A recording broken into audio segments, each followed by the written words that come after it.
Bago tayo mag-umpisa sa ating istorya, sandali lang at makisali ka muna sa munting kwentuhan natin. I-comment mo naman kung taga saan ka at anong oras ka nanonood ngayon. Nakakatuwang malaman kung sino-sino ang mga kasama natin sa pakikinig habang unti-unti nating binubuksan ng isang kwentong puno ng sakit, pagtataksil at pagbangon. Halina at simulan na natin!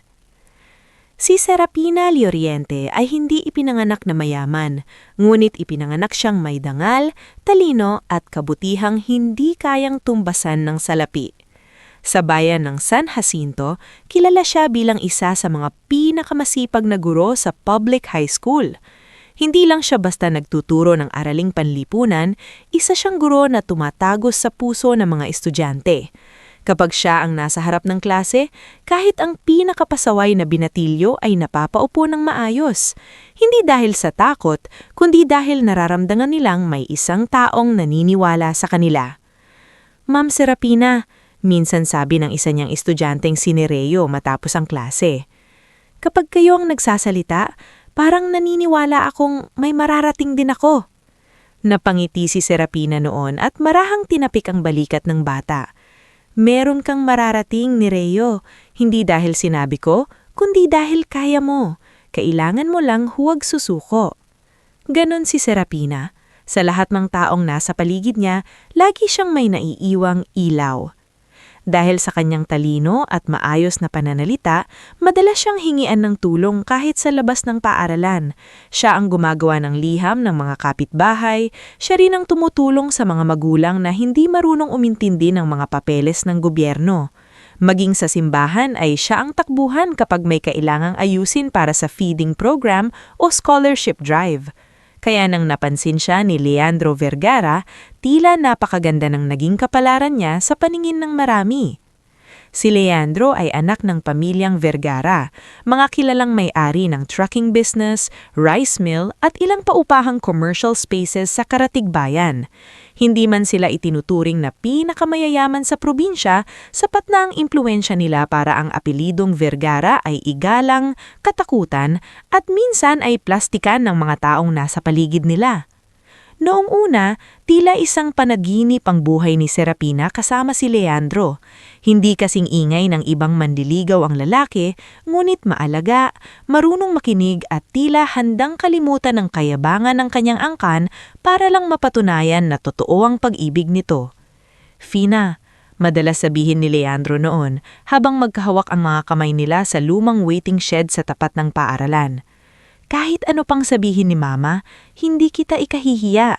Ikaw ang pinakamagandang nangyari sa buhay ko." At naniwala si Serapina. Hindi dahil uto-uto siya, kundi dahil wala namang dahilan para hindi maniwala sa lalaking marunong lumuha kapag pinag-uusapan ng mga pangarap nila. Ngunit, hindi lahat ng pagmamahal ay sapat para talunin ang lason ng isang pamilya na marunong mumiti sa harap ng tao, ngunit kayang mandurog ng kaluluwa sa likod ng mga pinto. Ang unang hindi sumang-ayon sa relasyon nila ay si Doña Iskra Vergara, ang ina ni Leandro. Matangkad, maputi, laging maayos ang buhok at may matang tila kayang butasin ang pagkatao mo sa isang tingin pa lang. Hindi niya kailangang sumigaw para maramdaman mong minamaliit ka niya. Isang tipid na ngiti lamang at para bang nais na niyang sabihing alam niya kung saan ka lulugar. "Guro?" Malamig nitong tanong noong unang ipinakilala ni Leandro si Serapina sa mansyon ng mga Vergara. Mabuti naman, marunong pala siyang magsulat ng reports. Magagamit yan. Hindi iyon purong papuri. Ramdam agad ni Serapina na sinusukat siya. Naroon din ang kapatid ni Leandro na si Isela Vergara, isang babaeng palaging nakabihis na parang may pupuntahang picturel. Maganda, mataray, at masakit magsalita kahit sa simpleng biro.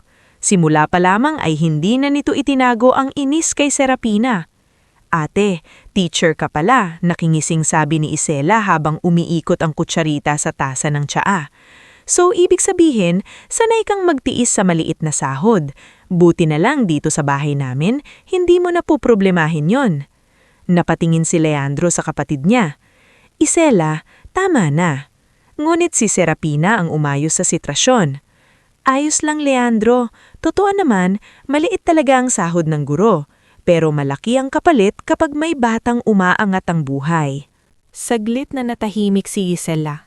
Hindi niya inaasahan na makakasagot ang tahimik na babae nang hindi nawawala ang dangal. Sa kabila ng malamig na pagtanggap ng pamilya, itinuloy pa rin ni Leandro ang pagpapakasal kay Serafina.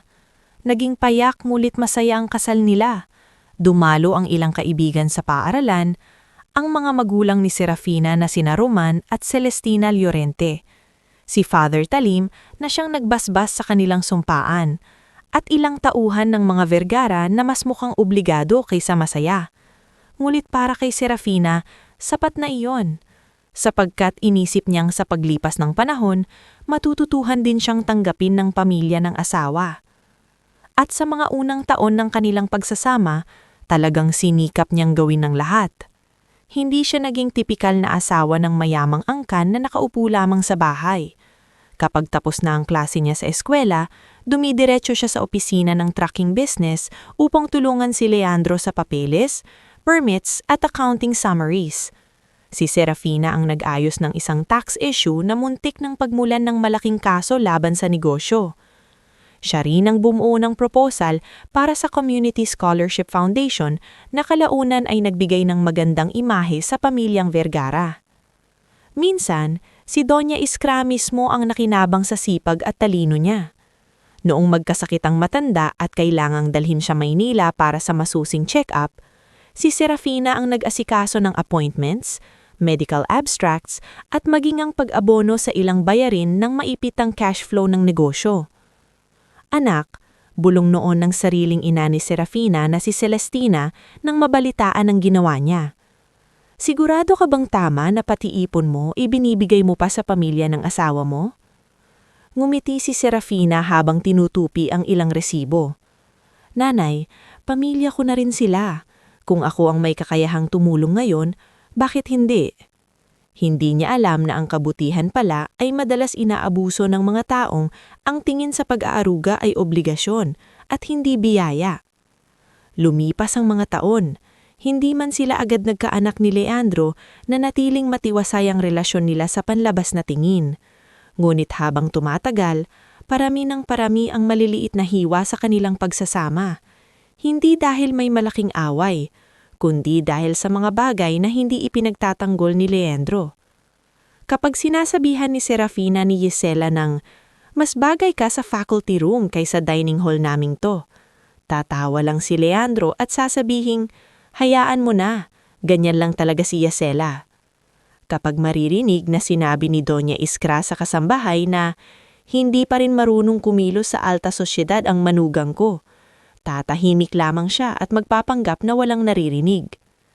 Isa si Aling Belen, matandang kasambahay ng mga Vergara, sa mga nakapapansin ng lahat. Isang gabi, nadatnan nito si Serafina sa likod bahay habang tahimik na nagdidilig ng mga halaman. "Ma'am Fina," hinang sabi ni Aling Belen, "pasensya na po at nakikialam ako, pero sana huwag niyo pong ubusin ang sarili niyo sa pamilyang hindi marunong tumanaw ng utang na loob." Napahinto si Serafina. "Halata na ba, Aling Belen?" "Kahit sinong may mata, makikita po. Kayo ang bumubuhay ng kabutihan ng bahay na to, pero kayo rin ang unang nasasaktan." Sa halip na magalit, napangiti ng mapait si Serafina. "Ayoko kasing sumuko agad. Baka darating din ang araw na magiging maayos ang lahat." "Darating po iyon, pero hindi ko lang alam kung sila ang magbabago o kayo ang mapipilitang lumayo." Hindi yun nakalimutan ni Serafina. Pagkalipas ng ilang buwan, saka dumating ang araw na yumanig sa buong buhay niya.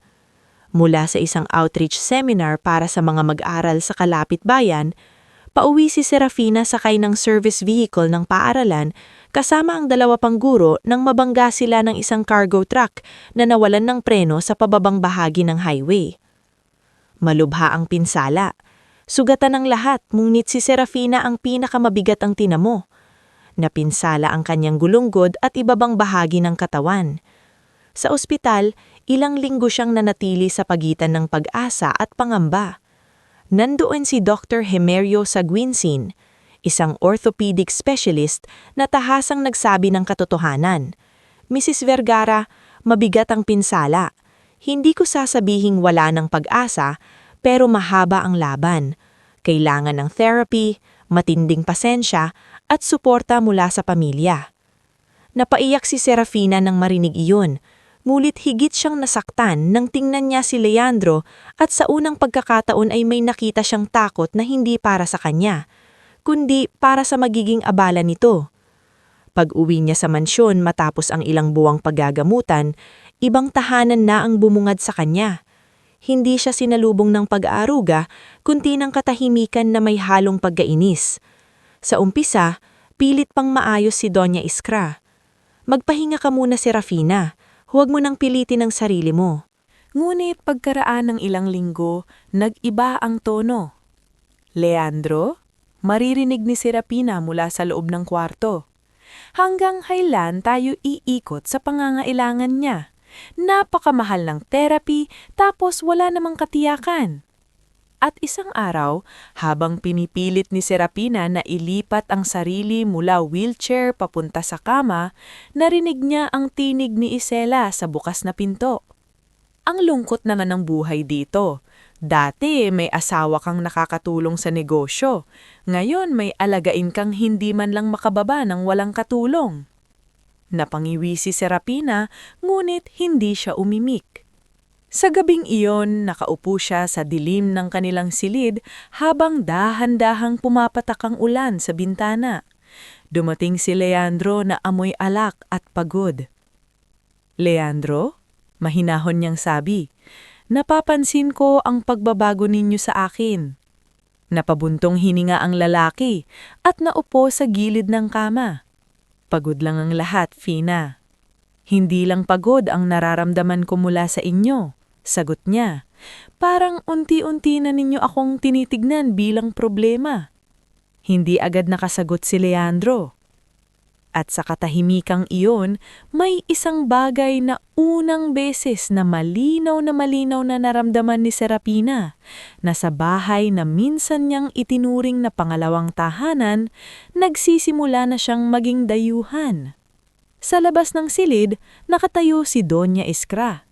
Tahimik itong nakikinig, at sa mga mata nitong malamig at mapanuri, may nabubuong pasya na hindi pa alam ni Serafina, ngunit unti-unti nang lalason sa mga susunod na buwan ng kanyang buhay. Bago tayo dumiretso sa susunod na yugto ng ating istorya, muli kitang inaanyayahan na makisama muna sa munting usapan natin. I-comment mo naman kung taga saan ka at anong oras ka nanonood ngayon.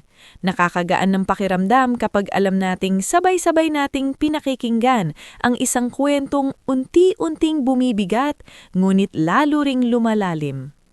Tara, simulan na natin!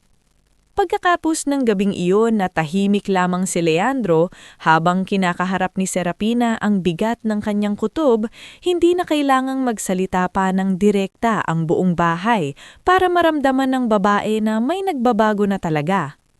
Ang dating mansyon na minsang puno ng ingay ng mga empleyado, ng tunog ng mga sasakyang dumarating at ng sapatos ni Doña Iskra sa marmon na sahig ay tila naging malamig na kulungan para sa kanya. Naroon pa rin ang mga ilaw, ang mga malalawak na pasilyo at ang mga mamahaling gamit. Ngunit sa bawat araw na lumilipas ay parami ng parami ang bagay na ipinapaalala sa kanya na hindi na siya itinuturing na bahagi ng pamilyang iyon. Sa umaga, dati may mainit na tsokolate at almusal na inahahin sa kanya sa maliit na mesa sa veranda dahil alam ng lahat na iyon ang gusto niya.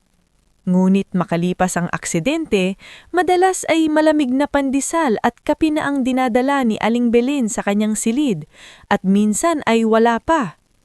Pasensya ka na, Ma'am Fina, nahihiyang sabi ni Aling Belen isang umaga habang inilalapag ang halos tuyong tinapay. Iyan lang ang iniutos ni Donya.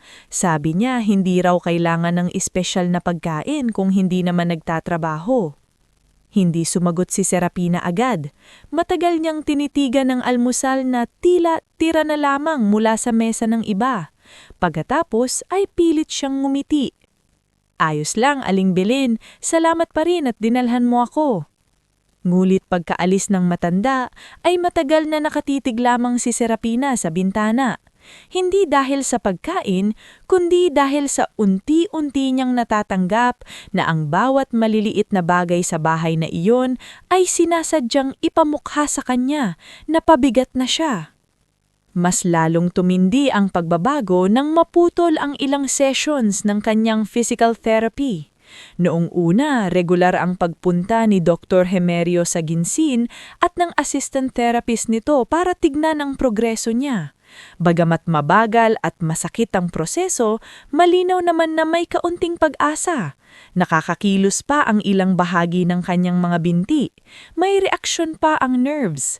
May pag-asa, basta hindi sila titigil. Isang hapon, matapos ang therapy, kinausap siya ni Dr. Hemerio sa pribado. Mrs. Vergara, kailangan pong ipagpatuloy ng tuloy-tuloy ang rehabilitasyon. Kung mapuputol ito ng matagal, baka mas bumaba ang tsansa ninyong makabawi. Napayuko si Serafina.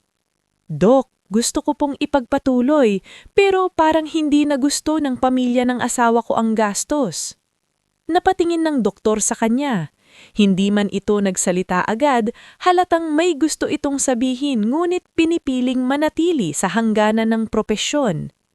Kung may kailangan kayong medical recommendation o dokumento na magpapatunay na may tsansa pa kayong bumaling, handa akong magbigay.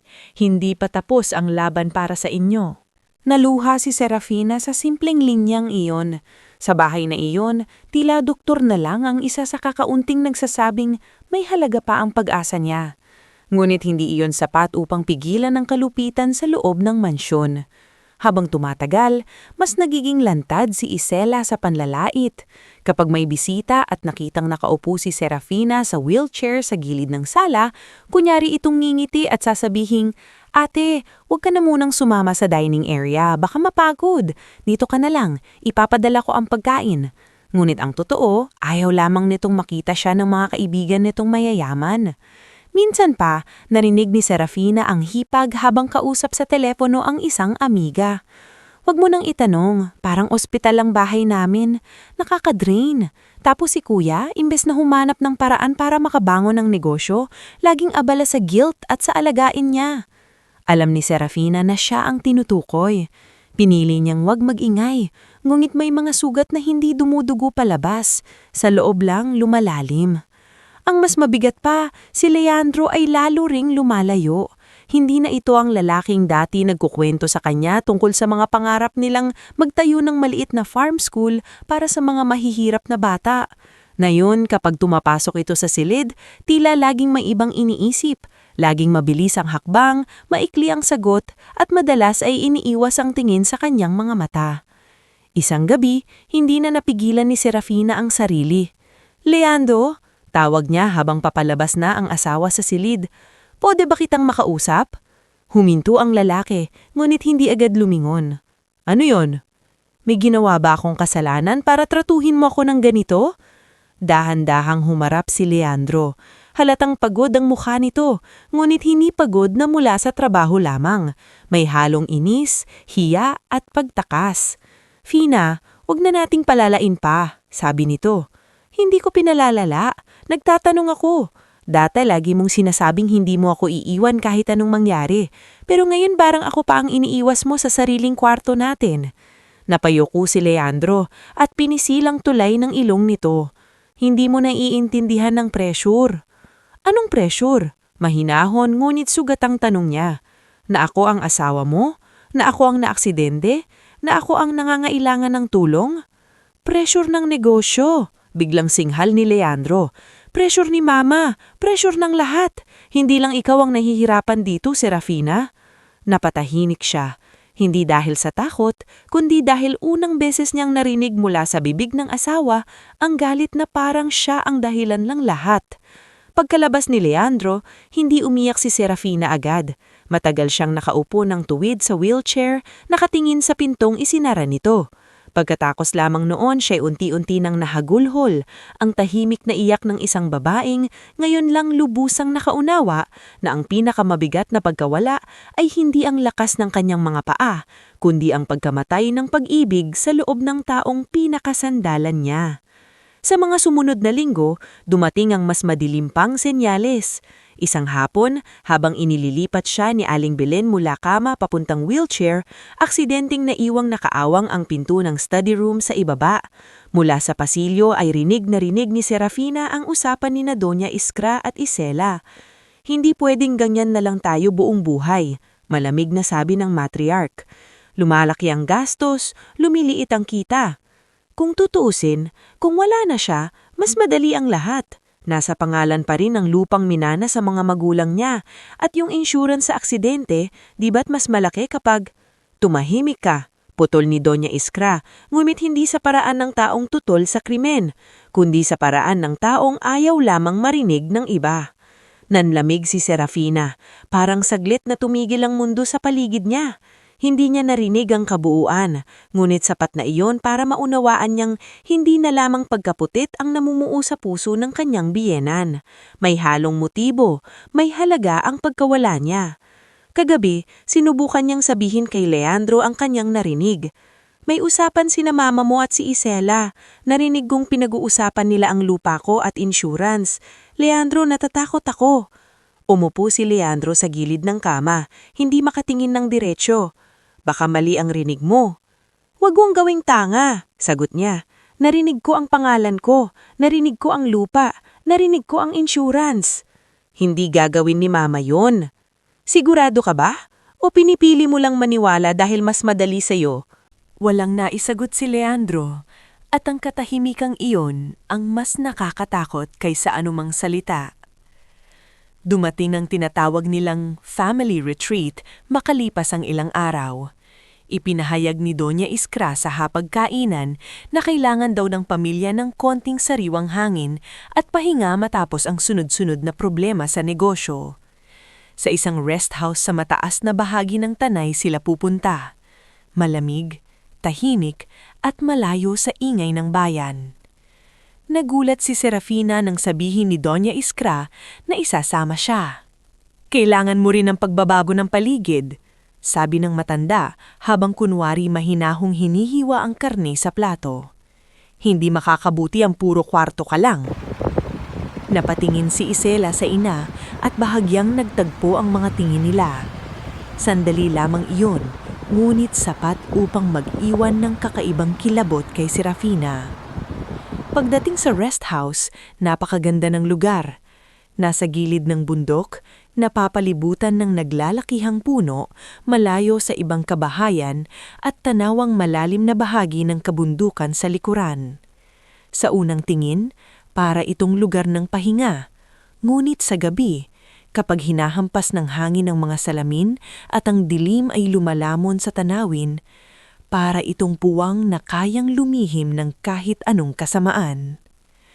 Noong ikalawang gabi, sinabi ni Doña Iskra na gusto raw nitong ilabas si Serafina upang makalanghap ng sariwang hangin sa likod ng bahay.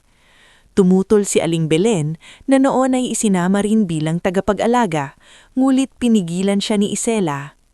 Kami na ni Mama, hindi ka ba marunong magpahinga kahit minsan? Matalim nitong sabi. Nasa wheelchair si Serafina habang itinutulak siya ng biyenan sa mabatong landas sa likod ng rest house.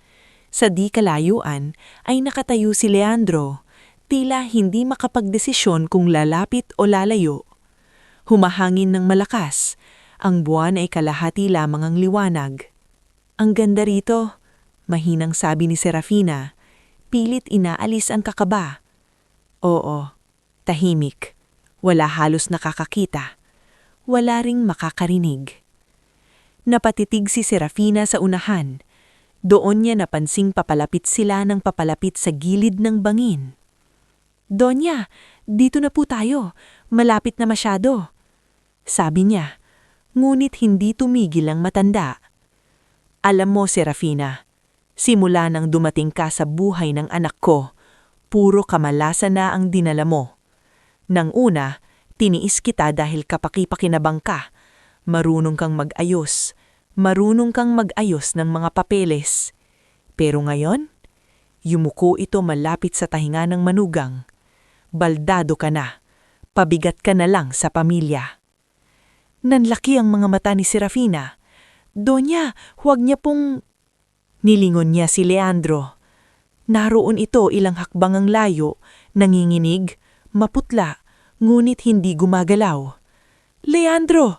Sigaw ni Serafina. Tulungan mo ako! Napapikit ang lalaki. Mama, tama na. Ngunit huli na.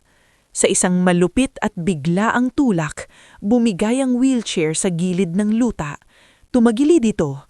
Naramdaman ni Serafina ang pag-ikot ng mundo, ang pagkadurog ng mga sanga at damo sa kanyang katawan, ang malamig na hangin na humihiwa sa kanyang mukha habang bumabagsak siya sa bangin.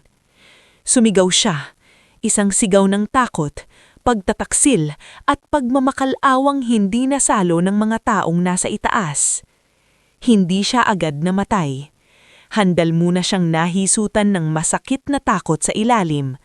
Sa halip, bumagsak ang wheelchair sa mas mababang bahagi ng bangin at tumama sa makapal na kumpul ng damo at malalambot na sanga ng kahoy na siyang bahagyang sumalo sa bigat ng pagkahulog. Tumama ang likod at tagiliran niya sa mga bato. Nasugatan ang noo niya. Nabalot ng putik ang kanyang katawan. Sumabog ang sakit sa bawat bahagi ng laman niya. Ngulit sa manipis na pagitan ng buhay at kamatayan, naroon pa rin ang tibok ng puso niya. Sa itaas, saglit pang narinig ni Doña Iskra ang mahinang tinig na parang nagmumula sa dulo ng kadiliman. Tapos na.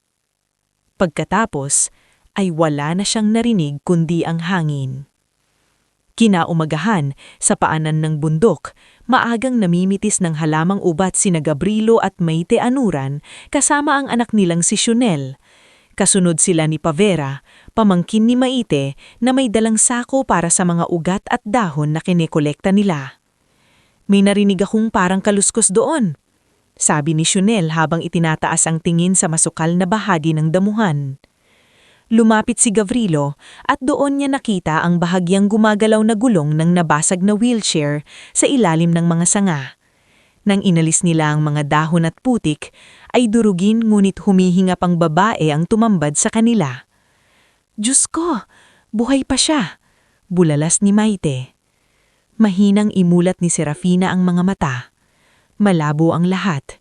Hindi niya kilala ang mga mukha sa ibabaw niya.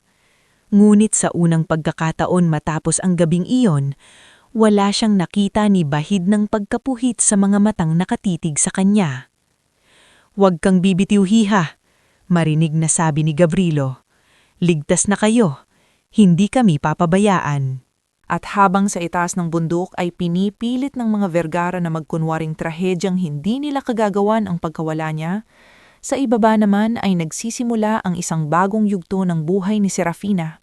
Sugatan, halos wasak at inakalang patay ng lahat. Ngunit buhay pa rin sa paraang hindi inaasahan ng mga nagtulak sa kanya sa kadiliman. Bago tayo dumako sa mas malalim na bahagi ng ating kwento, gusto ko munang anyayahan ka muli na maging bahagi ng sandaling ito. I-comment mo naman kung taga saan ka at anong oras ka nanonood na yon. Habang sabay-sabay nating tinatahak ang kwento ni Serafina, mas dama ang bawat sakit, bawat pag-asa, at bawat unti-unting pagbangon kapag alam nating marami tayong nakikinig at nakikiramdam. Simulan na natin. Nang imulat muli ni Serafina ang kanyang mga mata, ang una niyang nakita ay hindi puting kisame ng ospital, ni malamig na ilaw ng silid sa mansyon ng mga Vergara. Ang bumungad sa kanya ay bubong na yari sa pinagtagping kawayan at pawid. May maliliit na siwang na pinapasok ng ginintuang liwanag ng umaga.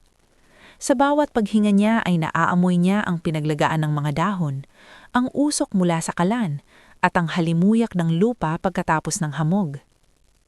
Masakit ang buong katawan niya. Parang bawat buto ay muling binuo at muling binasag sa loob ng ilang sandali. Gusto niyang igalaw ang kamay niya, ngunit mabigat. Gusto niyang magsalita, ngunit tuyo ang lalamunan niya. Maite, gising na siya. Marinig niyang mahinang sabi ng isang lalaki mula sa di kalayuan. Lumapit ang isang babaeng nasa 50. Payat ngunit malinis ang tindig, may mga matang puno ng pag-aalala. Siya si Maite Anuran. Sa likod nito ay nakatayo si Gavrilo, ang asawang may katipunang pangangatawan at tikom na bibig, ngunit malinaw ang kabaitan sa mga mata. Sa gilid naman ay sumisilip si Sionel, ang kanilang binatilyong anak, at si Pavera, ang dalagang pamangkin ni Maite na noon ay tumulong magbuhat sa kanya mula sa bangin. "Ligtas ka rito," marahang sabi ni Maite habang binabasa ang labi ni Serafina ng konting tubig mula sa kutsara. "Huwag ka munang magsalita, malubha ang mga sugat mo." Napapikit si Serafina. Hindi niya alam kung dapat ba siyang magpasalamat, matakot, o umiyak. Ngunit nang maalala niya ang gabing iyon, ang malamig na boses ni Doña Iskra, ang naninginig ngunit walang aksyong katawan ni Leandro, at ang pagbagsak niya sa kadiliman, bigla siyang napahakpit sa manipis na kumot. "Bangin!" Bulong niya, halos walang tunog. Nagkatinginan sina Maite at Gavrilo. "Oo, doon ka namin nakita. Himala na humihinga ka pa nang datna namin ka." Muling napaluha si Serafina, hindi dahil sa sakit ng katawan, kundi dahil ngayon pa lang niya lubusang nauunawaan na totoo ang nangyari. Hindi bangungop, hindi aksidente, hindi pagkadulas. Itinulak siya, pinatay siya sa isip ng mga taong itinuring niyang pamilya. Sa loob ng ilang araw, hindi muna siya pinilit magsalita ng marami. Si Maite ang naglinis ng kanyang sugat. Si Pavera ang nagpalit ng tapal at nagpakulo ng mga halamang inirereseta ni Gavrilo na bagamat hindi doktor ay matagal nang marunong sa mga pangunang lunas sa kabundukan. Si Sionel naman ang laging mabilis tumakbo kapag may kailangang bilhin o ipatawag. Sa bawat maliit na pag-aasikaso nila, unti-unting napaparamdam sa Serafina ang isang bagay na matagal nang nawala sa kanya. Ang pag-aalagaan ng walang kapalit. Ngunit kahit nasa ligtas siyang bahay, hindi ibig sabihin ay payapa ang kanyang loob. Sa sumunod na ilang linggo, ilang beses siyang nagising sa gitna ng gabi na humihingal, pawis na pawis at umiiyak. Sa panaginip niya ay naririnig pa rin niya ang boses ni Doña Iskra. "Baldado ka na, pabigat ka na lang." At kasunod noon ay ang sarili niyang tinig na humihingi ng tulong kay Leandro. "Leandro, tulungan mo ko!" Minsan narinig siyang umiiyak ni Maite habang madilim pa. "Anak," mahinang sabi nito habang umuupo sa tabi niya. "Hindi mo kailangang ikwento agad mong hindi mo kaya, pero isang araw kakailanganin mong ilabas lahat. Hindi para sa amin, para sa sarili mo." Tumitig si Serafina sa babaeng halos hindi niya kilala, pero mas totoo ang malasakit kaysa sa pamilya ng asawa niya. "Paano kung hindi ko kayanin?" Hinawakan ni Maite ang kamay niya. "Ang totoo, kinakaya mo na nga. Buhay ka pa. Iyan palang panalo ka na sa mga taong gustong mawala ka." Ang mga salitang iyon ang naging isa sa mga unang hibla ng lakas na muling binalot sa sugatang puso ni Serafina. Pagkaraan ng halos 2 linggo, dumating sa bahay ng mga Anuran ang isang lalaking may dalang lumang medical bag at nakasuot ng simpleng polo. Matangkad, kayumahim, may bakas ng dating disiplina sa tindig at may kalmadong boses. Siya si Benicio Ibardaloza, isang dating military medic na umuwi sa lalawigan matapos masugat sa serbisyo at ngayoy tumutulong sa mga komunidad sa bundok bilang volunteer therapist at medical aid. Pagpasok niya sa silid, agad niyang sinuri ang lagay ni Serafina. Wala siyang labis na salita, walang awa na nakakainsulto, at lalong walang peke o sobrang lambing. Tapat ang paraan niya. "Marami kang pasa, may mga butong kailangang bantayan, at mukhang ang dati mong injury sa guludlod ay lalong lumala dahil sa pagkahulog." Sabi niya habang maingat na ginagalaw ang mga binti ni Serafina. Pero hindi pa huli ang lahat. Napatingin si Serafina sa kanya. Sinabi rin niya ng doktor ko noon. "At naniwala ka ba?" Hindi agad siya nakasagot. Napahinga ng marahan si Benicio. "Makinig ka. Hindi kita lolokohin. Hindi ito magiging madali. Hindi ito mabilis. At walang kasiguraduhan na babalik ka sa dati mong lakas. pero may posibilidad. At kung lalaban ka, tutulungan kitang makita kung hanggang saan ka pa pwedeng umabot. Mula noon, nagsimula ang pinakamahirap ngunit pinakamakatotohanang bahagi ng muling pagsilang ni Serafina. Hindi kagaya sa mga kwentong biglang tumatayo ang bida matapos ang ilang araw ng dasal at pag-iyak. Ang paggaling niya ay naging marahas, mabagal, at puno ng pagkadapa. Una ay simpleng pag-uupo ng hindi agad ng hihina. Kasunod noon ang paghila ng paa, ang paggalaw ng mga daliri, ang pagbangon mula sa higaan na tila kasabay na ibinabangon ang buong bigat ng nakaraan. Kapag therapy day, halos maubos ang hininga niya sa sakit. Isa pa, madiing sabi ni Benicio habang hawak ang braso niya, huwag mong sabihin sa sarili mong hindi mo kaya hanggat hindi mo sinusubukan. Hindi ko na maramdaman ang paa ko. Impit na sabi niya minsan habang nanginginig ang mga kamay niya sa kahoy na bar na ginawa ni Gavrilo bilang improvised support frame. May pakiramdam ka pa, sagot ni Benicio. Dahil kung wala, hindi ganyan ang mukha mo sa sakit. Ang katawan mo, umaalma. Ibig sabihin, may laban pa. Minsan naman ay si Pavera ang nagpapalakas ng loob sa kanya. Ate Fina, sabi nito habang pinupunasan ng pawis sa noo ng babae, huwag mong tingnan kung gaano pa kalayo. Tingnan mo kung gaano ka nakalayo mula noong inuwi ka namin dito na halos hindi mo maigalaw ang mga kamay mo. At totoo yun, unti-unting may mga pagbabagong dumarating. Nakakakaya na niyang maiangat ang sarili ng mas matagal. Nakakaupo na siya sa labas ng bahay upang maarawan sa umaga. Nakakakain na siya ng hindi inaalalayan. At isang araw, matapos ang maraming linggo ng therapy, gumalaw ang kaliwang paa niya ng kusa habang inuutusan siya ni Benicio. Napahawak si Serafina sa bibig niya. Gumalaw! Tumandong si Benicio, ngunit hindi siya gumiti agad. Oo, maliit pa lang, pero tunay. Doon siya imiyak ng buong buo. Hindi dahil gumaling na siya, kundi dahil sa unang pagkakataon matapos siyang itulak sa bangin, nakaramdam siya ng pahiwatig na hindi pa tapos ang kanyang buhay. Habang abala ang katawan niya sa paghilom, nagsisimula ring mabuksan ang mas mabigat na katotohanan sa pamamagitan ng mga bagong taong nakilala niya. Isang hapon, ipinakilala ni Benicio sa kanya ang isang babae na naka-slacks, may dalang maayos na folder at may matalas, ngunit hindi mayabang na tingin. Siya si Rosana de los Cielos, isang abogada na kilala sa probinsya para sa pagtanggap ng mga kasong inaayawan ng mas malalaking law firms, mga kasong may mga naaaping walang laban. Si Benicio ang nagsabi sa akin tungkol sa'yo, sabi ni Rosana habang maingat na umuupo sa bangkong kahoy sa labas ng bahay ng mga anuran.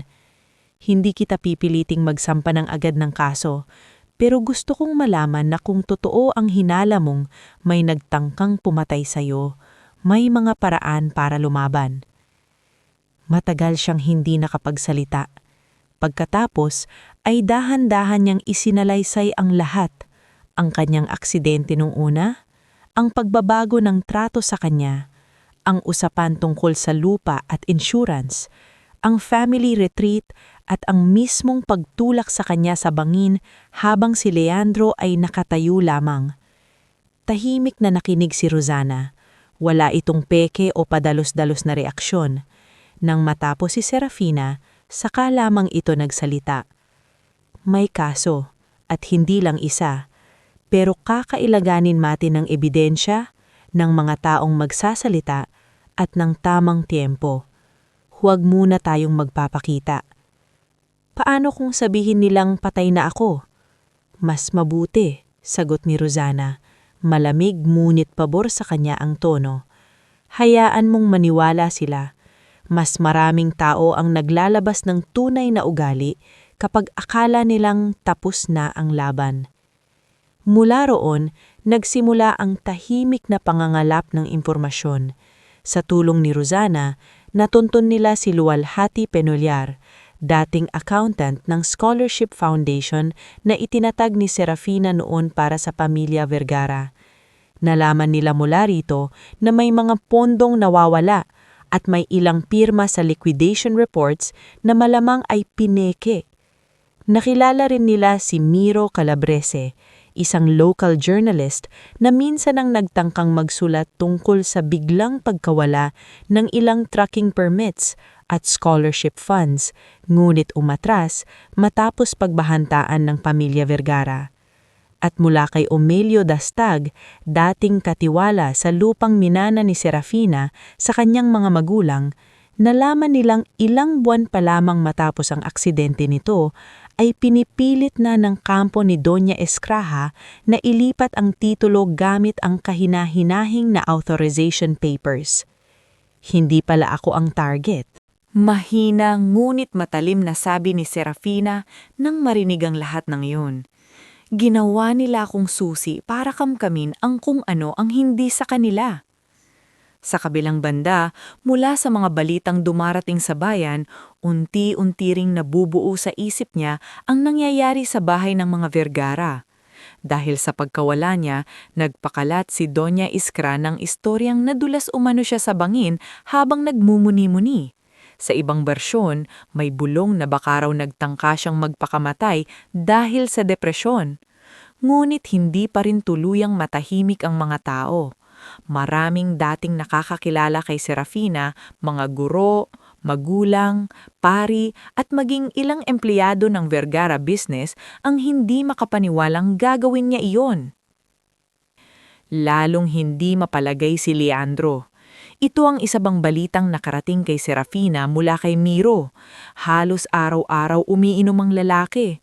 Minsan ay bigla itong sumisigaw sa mga tauhan. Minsan naman hindi lumalabas ng opisina. Ang pamilya ay tila nananatiling mayaman sa paningin ng iba, ngunit sa loob ay nagsisimula ng mabulok sa takot, konsensya at pag-aagawan sa pera. Ilang buwan pa ang lumipas, mas luminaw ang lakad ni Serafina kahit may tungkod at alalay pa rin sa ilang araw. Isang umaga, sa harap ng maliit na espasyong ginawang exercise area sa tabi ng bahay ng mga anuran, pinatayo siya ni Benicio sa pinata ng 2 suportang kahoy. "Subukan mo nang walang hawak sa kanan," sabi nito. "Hindi ko ba talaga kaya?" tanong niya, huminghingal pa lamang sa kaba. "Hindi ko alam." Tapat na sagot ni Benicio. "Ikaw ang sasagot niyan." Dahan-dahan niyang binitiwan ng kanang suporta. Nanginginig ang tuhod niya, kumabog ang dibdib niya, parang babagsak siya anumang sandali. Ngunit hindi, nanatili siyang nakatayo. "Isa," bulong ni Pabera sa gilid. "Dalawa," sunod ni Sionel, halos hindi humihinga sa kaba. Pagkatapos, inabot ni Benicio ang tungkod, ngunit hindi pa ibinigay. "Subukan mo, isang hakbang." Napapikit si Serafina. Sa isip niya ay bumalik ang gabing bumagsak siya, ang mga sigaw, ang dilim, ang pagkawasak. Pagdilak niya, nakita niya sina Maite, Gavrilo, Pavera, Sionel at Benicio, mga taong hindi niya kadugo, ngunit siyang naging unang tunay na tahanan niya matapos ang impyernong dinaanan. Inihakbang niya ang kanan. Muntik siyang matumba, ngunit nasalo niya ang sarili. Inihakbang niya ang kaliwa, at sa ikatlong galaw, nakausad siya ng walang saklay sa loob ng ilang segundo. Napaiyak si Maite, napatungo si Gavrilo at napangiti ng tipid. Si Pavera ay napapalakpak at si Benicio sa unang pagkakataon mula nang makilala niya si Serafina ay gumiti ng buong buo. Hindi na napigilan ni Serafina ang sariling luha.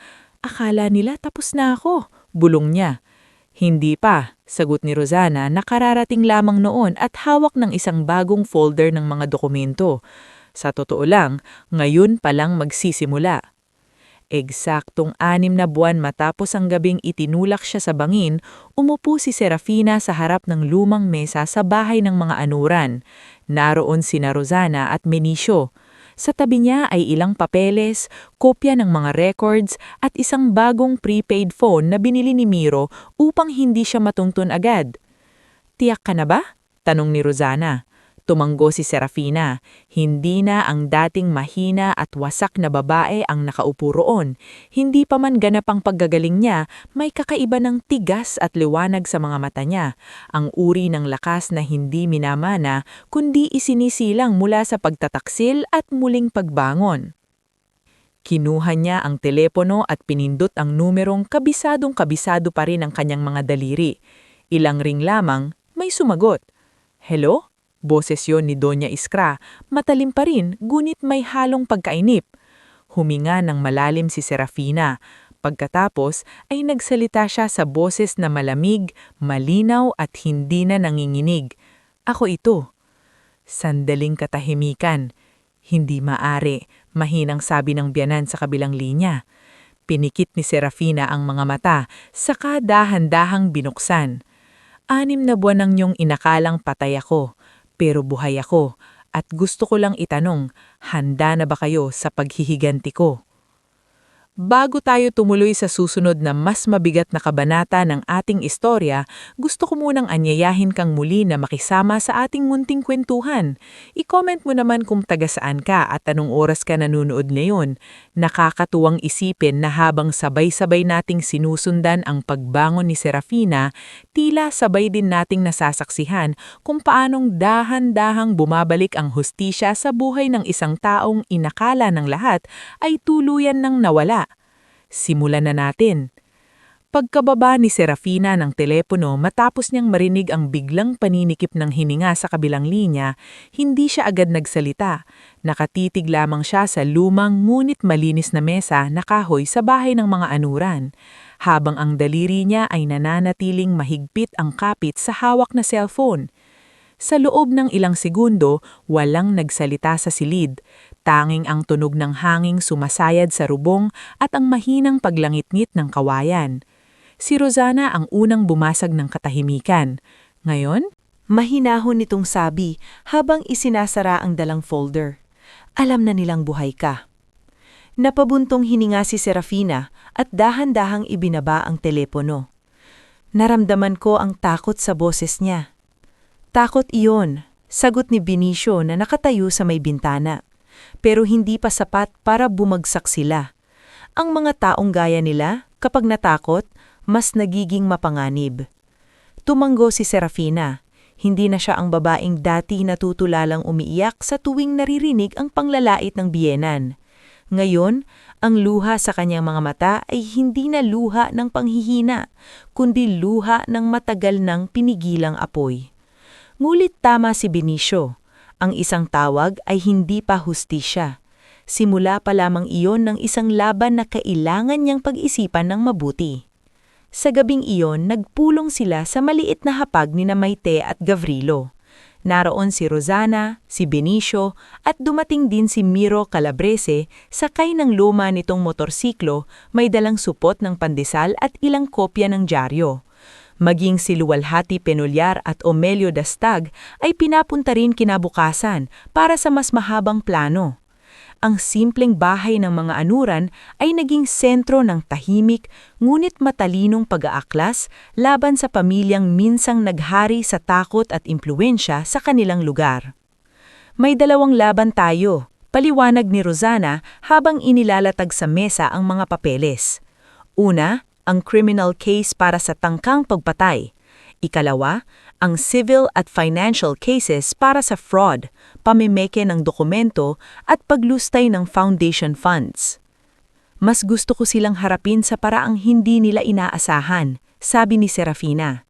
"Hindi ako babalik para sumigaw lang o magmakaawa. Gusto kong sila ang manginig sa harap ng batas, sa harap ng tao at sa harap ng sarili nilang asinungalingan." Napatingin sa kanya si Miro at napangiti ng bahagya. Yan ang klasing linya na dapat marinig ng mga Vergara. Ngunit hindi basta emosyon ang uusapan nila. Kailangan ng ebidensya, kailangan ng tiempo, kailangan ng mga taong handang tumayo at sumigaw. Sa mga sumunod na linggo, naging maingat at sunod-sunod ang kanilang mga hakbang. Si Miro ang unang kumilos sa media side. Hindi pa niya inilalabas ang pinakamalaking detalye tungkol kay Serafina.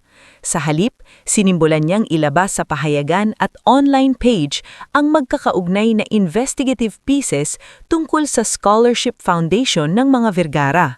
Kung paano may ilang benepisyaryong nawawala sa listahan, paanong may mga resibong doble ang halaga, at paanong may ilang permits at business liquidations na may pirma ng mga taong matagal nang wala sa posisyon. Isang umaga, habang iniinom ni Doña Iskra ang kanyang kape sa veranda ng mansyon, ibinagsak ni Isela ang dyaryo sa mesa. "Mama, ano ito?" Galit nitong sabi.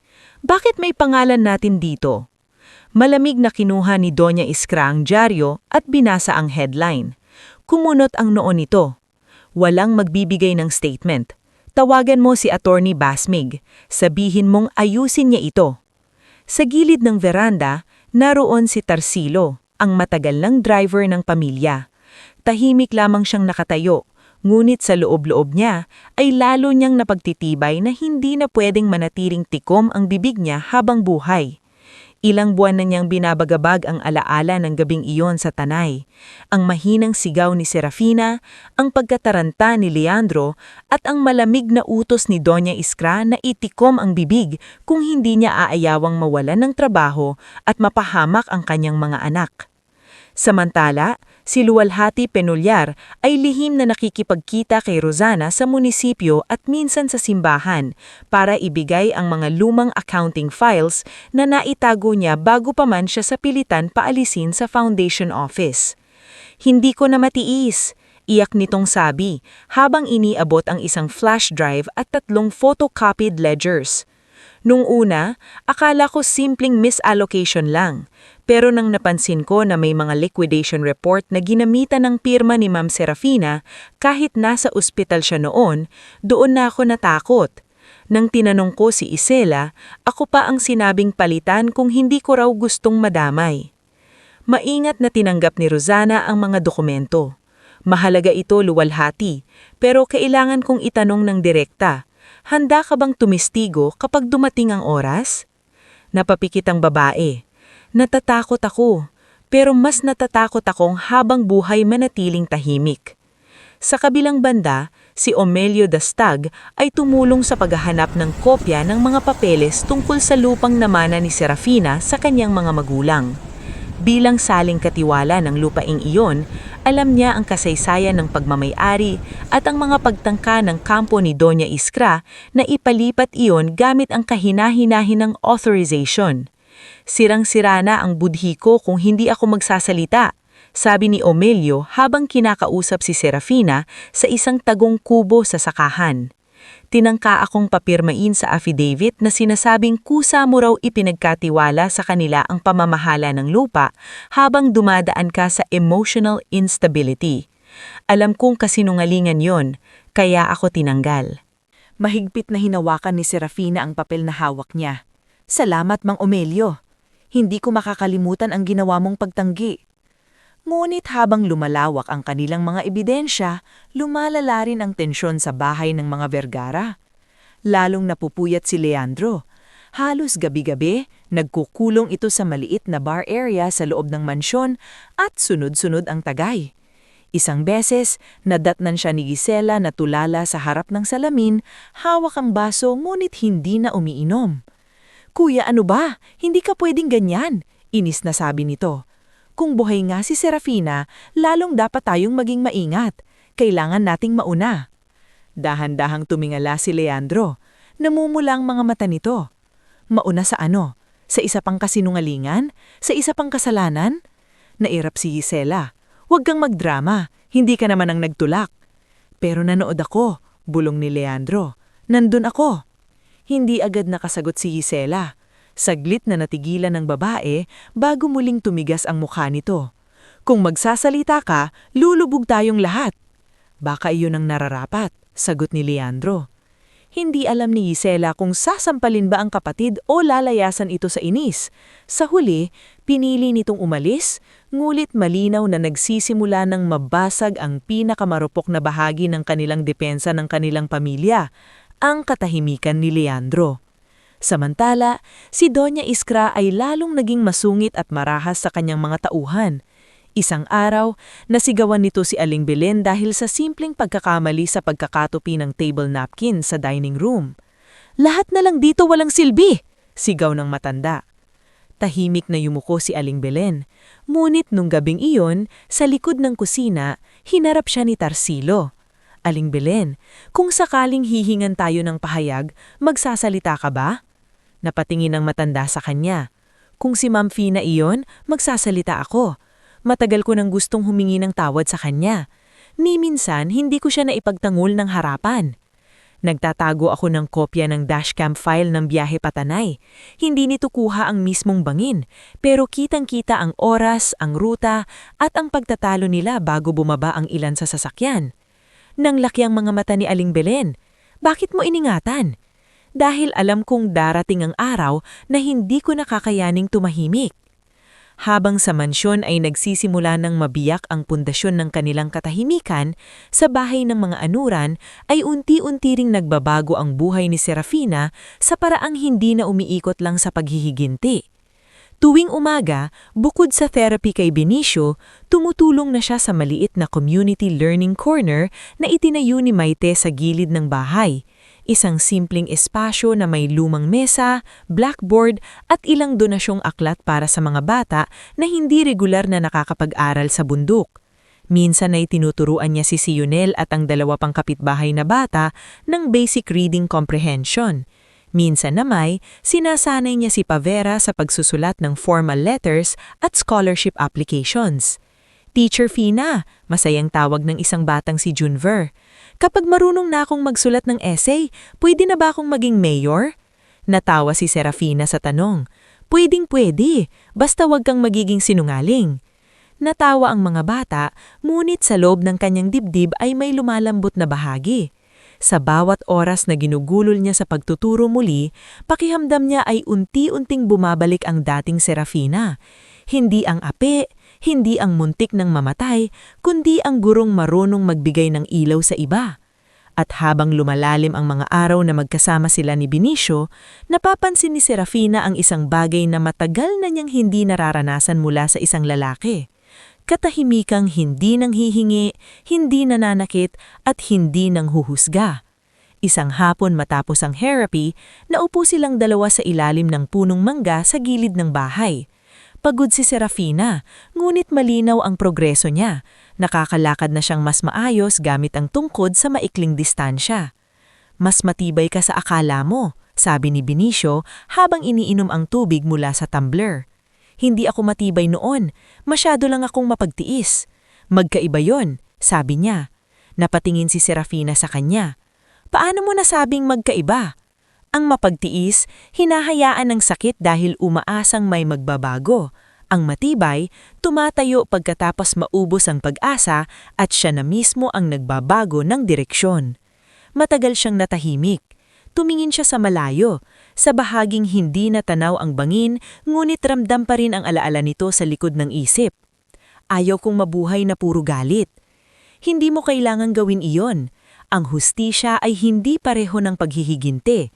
Minsan, magkapareho silang nagsisimula sa sugat, pero magkaiba sila ng hantungan." Ang mga salitang iyon ang matagal na iniukit ni Serafina sa isip niya. Nang maging sapat na ang ebidensyang hawak ni Rosana, Miro, Luwalhati, Omelio, Tarsilo at Aling Belen, sinimulan na nila ang huling yugto ng kanilang plano. Hindi pa sila maghahain agad ng kaso ng tahasan. Gusto ni Rosana na sabay ang pagsabog ng legal, media at social humiliation para hindi makaposisyon ng aga ang mga Vergara. "May charity gala sa susunod na buwan," sabi ni Miro habang tinitignan ang imbitasyong nakuha niya mula sa isang source. Taunang event nila ito para sa public image. Puno ng negosyante, lokal na opisyal, media people at simbahan. "Sakto," sabi ni Rosana. "Kapag doon tayo pumasok, hindi lang korte ang makakaharap nila, kundi ang mismong lipunan pinagpagandahan nila ng pangalan." Huminga ng malalim si Serafina. Hindi na siya nanginginig gaya noong una siyang tumawag sa biyanan. Ngayon, Malinaw na ang direksyon.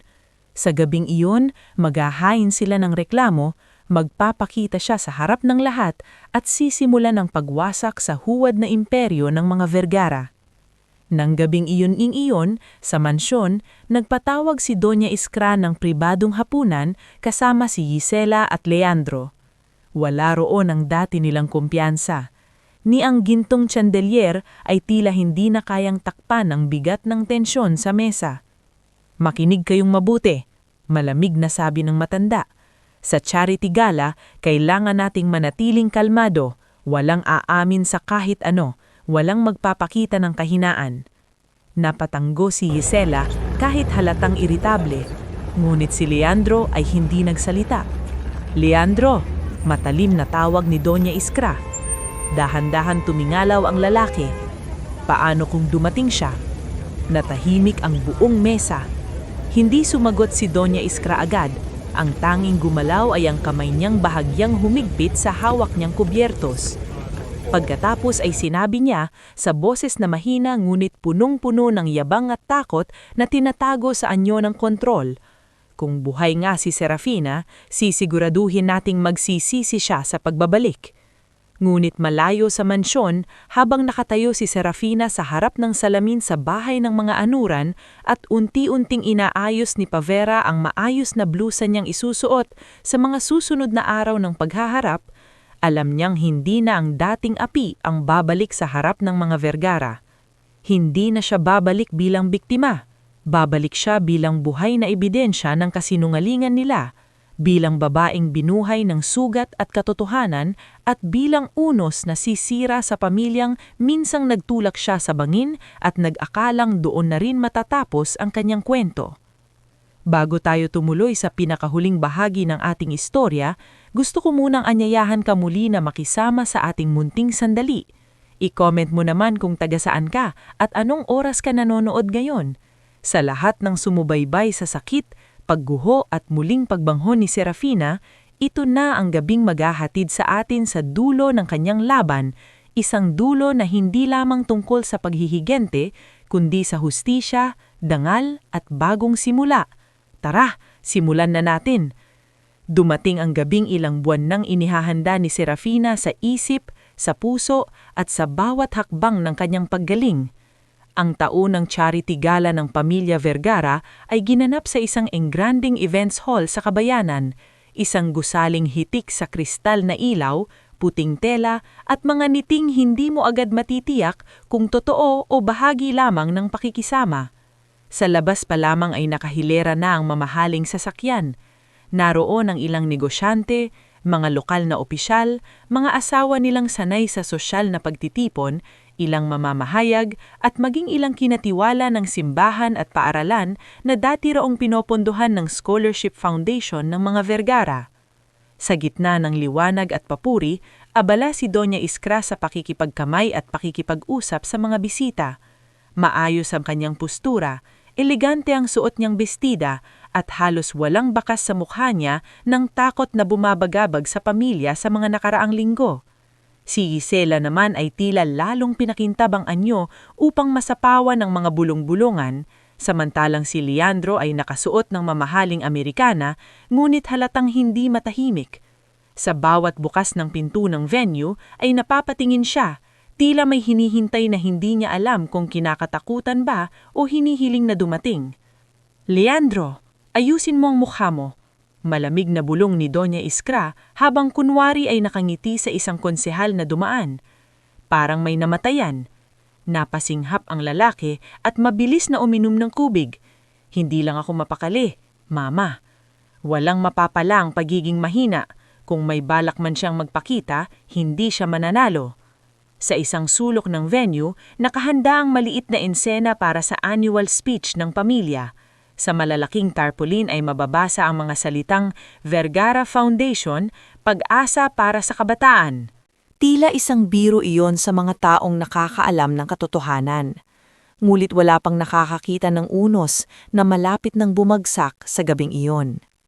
Bandang 8:00 ng gabi, habang nagsisimula ng ipahayag ng host ang pasasalamat sa mga donor at panauhin, biglang may napansin ng ilan sa bukana ng hall. Isa-isa ang mga ulong lumingon. Ang mahinang kwentuhan ay naputol. Ang tunog ng kubyertos at baso ay tila humina. Mula sa pintuan ay dahan-dahang pumasok si Serafina. Hindi na siya ang babaeng iniiwan sa gilid ng sala sa mansyon upang hindi makita ng mga bisita. Hindi na siya ang babaeng duguan at putikang natagpuan sa paanan ng bangin. Nakasuot siya ng isang simple ngunit eleganteng damit na kulay kremang may mahinhing burda sa manggas. Maayos ang tindig niya, hindi siya nagmamadali. Sa isang kamay ay may manipis siyang tungkod, ngunit hindi iyon tanda ng kahinaan. Parang paalala lamang iyon ng impyernong dinaanan niya. Sa makabilang gilid niya ay kasama sina Rosana de los Cielos at Benicio Ibardaloza. Sa likuran naman ay sina Miro Calabrese, Luwalhati Penulyar, Omelio Dastag, Tarsilo, Aling Belen at maging sina Maite at Gavrilo Anuran na tahimik ngulit buong tapang na nakadalaw. Parang may humigop sa lahat ng hangin sa bulwagan. Napabitaw si Gisela sa hawak niyang wine glass at muntik itong mabitawan.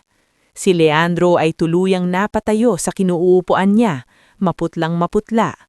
At si Doña Iskra, sa unang pagkakataon sa harap ng maraming tao, ay hindi agad nakapagsuot ng angkop na ekspresyon. Hindi maaari, halos pabulong na sabi ni Gisela. Ngunit si Serafina ay hindi tumigil. Dahan-dahan siyang naglakad patungo sa gitna ng bulwagan habang ang mga bisita ay nag-urong ng upuan at nagbibigay daan para bang kusang nauunawaan ng lahat na hindi ordinaryong pagdating iyon. Ito ay pagbabalik ng isang patay na ipinagluksa sa kasinungalingan. Isa sa mga madre mula sa scholarship program ay napahawak sa dibdib. Siya si Serafina! Buhay siya! Ang host ay tuluyang natigilan. Ngulit si Miro na nakapwesto na sa bahagi kung saan naroroon ang ilang media contact niya ay mabilis na kumilos. Sa senyas ni Rosana, sinimulan nitong ilabas sa mga mamamahayag ang mga paunang dokumento at statement packets na ihinanda nila. Nang makarating si Serafina sa gitna ng bulwagan, huminto siya at tumingin ng diretsyo kay Doña Iskra. Magandang gabi, sabi niya sa tinig na hindi malakas, ngulit rinig na rinig sa katahimikan ng buong lugar. Pasensya na kung naantala ko ang palabas ninyo. Anong kahibangan nito? Mabilis na sabi ni Doña Iskra, pilit ibinabalik ang kontrol sa sarili. Serafina, kung buhay ka, bakit ngayon ka lang lala? Dahil kailangan ko munang matutong tumayo ulit. At dahil kailangan ko munang tipunin ang mga katotohanan na pilit ninyong ibinaon sa akin sa bangin. Umalinggawang ang mga bulunggan sa paligid. Marami ang nagkatignanan. May ilang lumapit pa ng kaunti, tila ayaw mapalampas ang mga susunod na sasabihin. Lumapit si Rosana at inilatag sa mesa sa harap ng stage ang ilang folder. Ako si Attorney Rosana de los Cielos. At narito kami ngayong gabi hindi para manggulo, kundi para iharap sa tamang tao at sa sambayanan ang mga ebidensya ng tangkad pagpatay, pandaraya, pamimeke ng dokumento at paglustay ng pondo na kinakasangkutan ng ilang miyembro ng pamilya Vergara. Walang hiya ka, sigaw ni Gisela. Sinisira ninyo kami. Kung paninirang puri ito, madali ninyo iyang mapapabulaanan. Pero hindi ninyo kaya, dahil totoo ito. Sa puntong iyon, dahan-dahang lumapit si Tarsilo. Nanginginig man ang kamay, pinilit niyang magpakatatag. Ma'am, sir, nanginginig na sabi niya habang nakatingin sa pamilya. Matagal na akong tahimik, pero hindi ko na kayang bitbitin pa ang gabing iyon. Naroroon ako sa tanay. Narinig ko ang pagtatalo. Nakita ko si Ma'am Serafina na ilapit sa bangin at alam kong hindi aksidente ang nangyari. Sinungaling, sigaw ni Doña Iskra, ngulit may panginginig na sa boses niya. Kasunod si Tarsilo, lumapit si Aling Belen.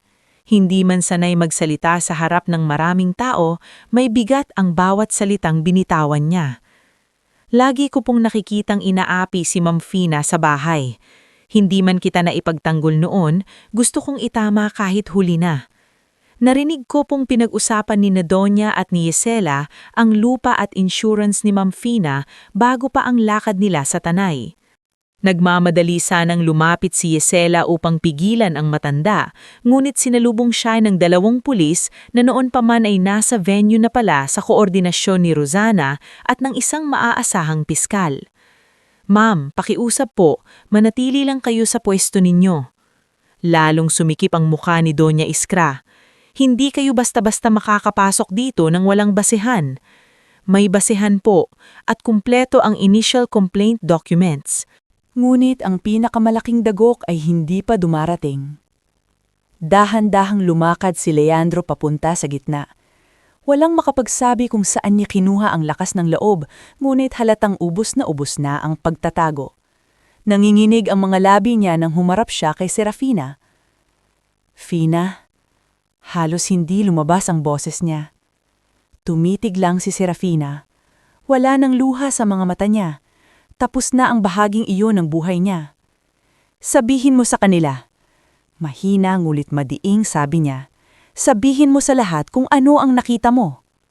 Napapikit si Leandro. Nung gabing iyon, hindi aksidente. Halos gumuho ang katawan niya sa pag-aamin pa lang. "Naroon ako. Hindi ko siya sinagip. Hindi ko pinigilan si Mama. Narinig ko si Mama." Sinabi niyang pabigat na si Serafina. At pagkatapos, napalunok siya at tuluyang napaluha. Itinulak niya. Parang sumabog ang buong bulwagan sa sabay-sabay na paghinga, bulbulungan at pagkabigla. Ang ilang bisita'y umatras, ang iba na may tuluyang napatakip ng bibig. May ilang kamera ng media na agad na itinututok sa gitna. "Walang utang na loob!" Biglang sigaw ni Donya Iskra kay Leandro. "Ako ang nagpalaki sa'yo. Lahat ng meron ka dahil sa akin." At doon tuluyang nabasag ang maskara ng matriarch. Sa galit at pagkatarantang hindi na makontrol, napasigaw siya sa harap ng lahat.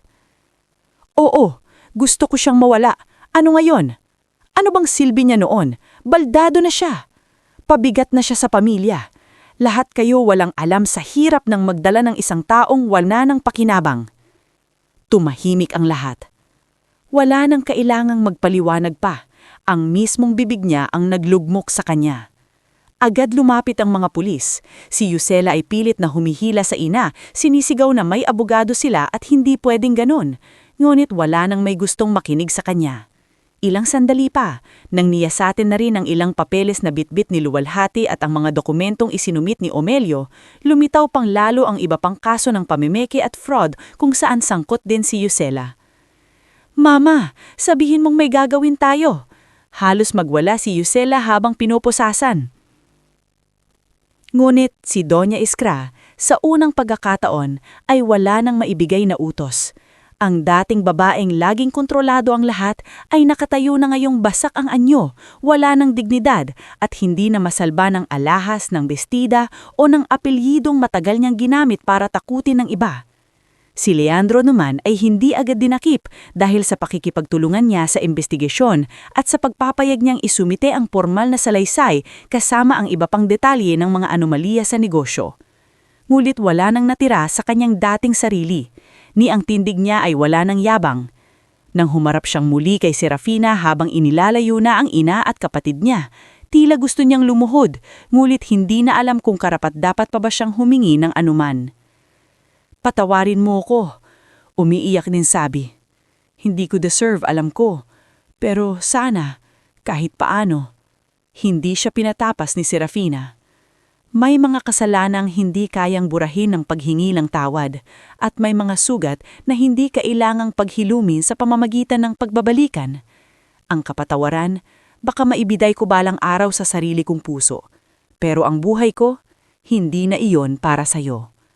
Napayuko si Leandro at tuluyang napahagulgol. Ngunit wala nang puwang para sa awa na magbabalik sa nakaraan. Hindi galit ang naramdaman ni Serafina habang tinitignan siya, kundi paglaya. Sa mga sumunod na buwan, mabilis na bumagsak ang pangalan ng mga Vergara. Narepaso ang financial records, na-freeze ang ilang assets, at lumitaw pa ang ibang reklamo mula sa dating empleyado at benepisyaryo ng foundation. Si Doña Iskra at Yusela ay naharap sa kaso ng tangkang pagpatay, fraud at pamimeke. Ang mga negosyong dating tila untouchable ay isa-isang nayanig ng imbestigasyon. Samantala, si Leandro ay tuluyang nawalay sa dating kapangyarihan ng pamilya at napilitang harapin ang sarili niyang kaduwagan sa mata ng publiko at ng batas. Ngunit sa kabila ng pagbagsak nila, hindi doon nagtapos ang kwento ni Serafina. Sa tulong ni Rosarna, naibalik sa kanya ang kontrol sa lupang minana niya sa kanyang mga magulang at ang kabayarang legal na dapat sanay matagal nang naipagkait sa kanya.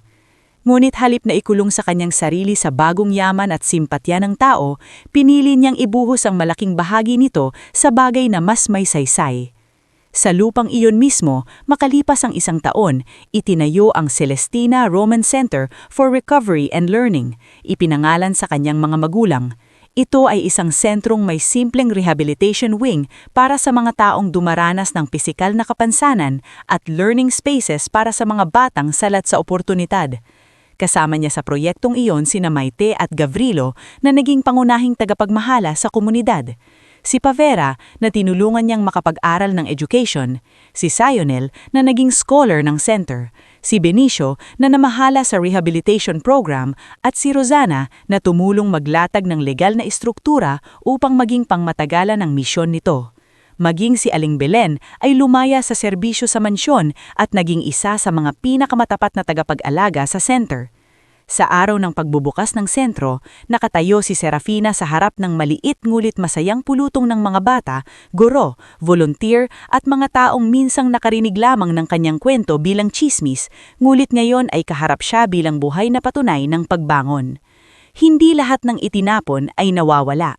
Sabi niya sa harap ng mikropono, banayad ang tinig, ngunit matatag. May mga taong itinutulak sa dilim hindi dahil mahina sila, kundi dahil may mga natatakot sa liwanag na dala nila.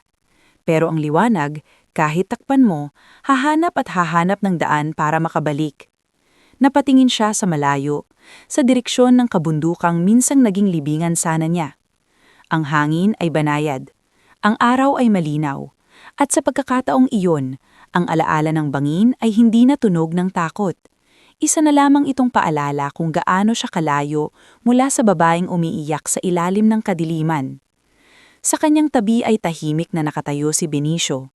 Hindi ito nangihimasok sa sandaling iyon, ngunit nang magtagpo ang mga mata nila, sapat na ang isang payak ng ngiti upang ipaalam na hindi na kailangang magsalita pa ng marami para maintindihan ang isa't isa. Hindi man kailangan ng kwento ng malaking deklarasyon ng bagong pag-ibig, malinaw na si Serafina ay hindi na nag-iisa sa panibagong daan na tatahakin niya. At sa huling pagkakataon sa yugto ng buhay na iyon, huminga siya ng malalim, hindi bilang biktima, hindi bilang babaeng itinuring na pabigat, kundi bilang Serafina Llorente, ang gurong muntik ng ibaon ng kasamaan, mulit piniling bumangon, magtayo, at muling magbigay ng buhay sa iba. Ang paghihinggi niya ay hindi lamang ang makita ang pagbagsak ng mga nagtangkang pumatay sa kanya. Ang tunay niyang paghihinggi ay ang mabuhay ng buo, marangal at malaya, sa paraang hindi na kailanmang maaabot ng manilang kalupitan.